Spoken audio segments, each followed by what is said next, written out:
అందరూ మాట్లాడినారు. ఎండ కూడా చాలా తీవ్రంగా ఉంది. కాకపోతే ఒక 2-3 అంశాలు మనం గమనించాలి. చంద్రబాబు నాయుడు కిక్కోడేం కాదు. ఎందుకంటే కార్మిక వర్గ చరిత్ర, కార్మిక వర్గ పోరాటాలు మనకంటే చంద్రబాబు నాయుడు బాగా తెలిసినా కానీ మరి ఎందుకు ఇటువంటి విధానాలు అవలంబిస్తున్నాడు? పైన మోడీ ప్రభుత్వం 2023లోనే జన్ వికాస్ అంటే ఆయన రకరకాల పేర్లు పెడతా ఉంటాడు. సబ్కా సాత్ అన్నాడు, సబ్కా విశ్వాస్ అన్నాడు, విశ్వాస్ పురుష్ అన్నాడు.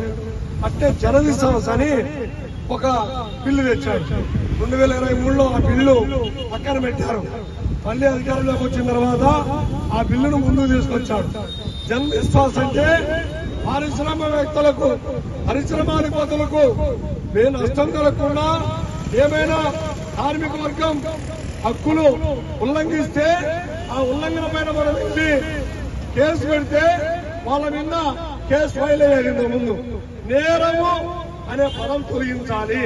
ఆ జన వికాస్ చట్టం ప్రకారం నేరం అనేది వద్దంట.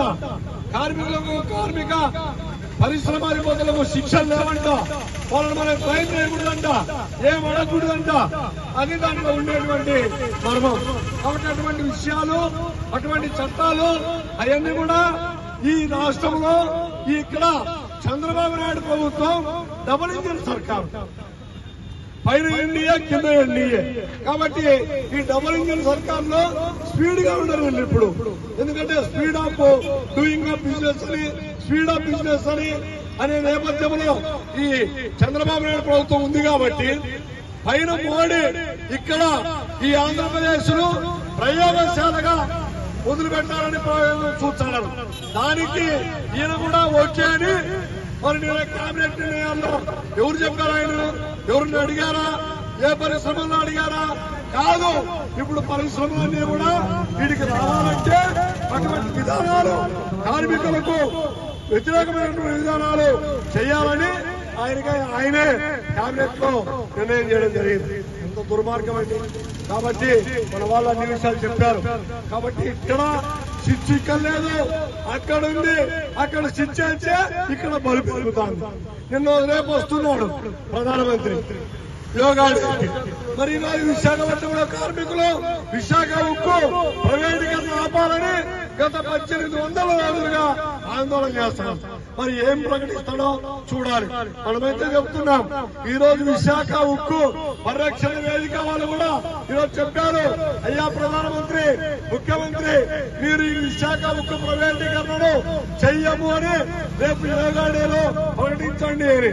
మరి ప్రకటించే పరిస్థితి ఉందా? లేదు.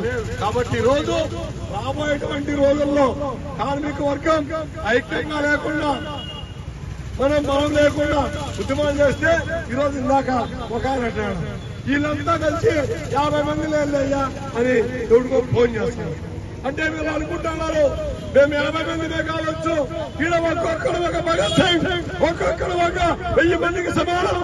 ఈ 50 మంది వచ్చినా 50,000 మందితో సమానం. కాబట్టి చంద్రబాబు నాయుడు నువ్వేమన్నా జనం తక్కువగా ఉన్నారులే, వాళ్ళు ఎర్రజెండా వాళ్ళు మామూలుగా మాట్లాడుతుంటారులే, ఏం చేస్తారులే అనుకుంటామేమో. ఒకసారి జగన్మోహన్ రెడ్డి అడుగునైనా నీకు తెలుస్తుంది.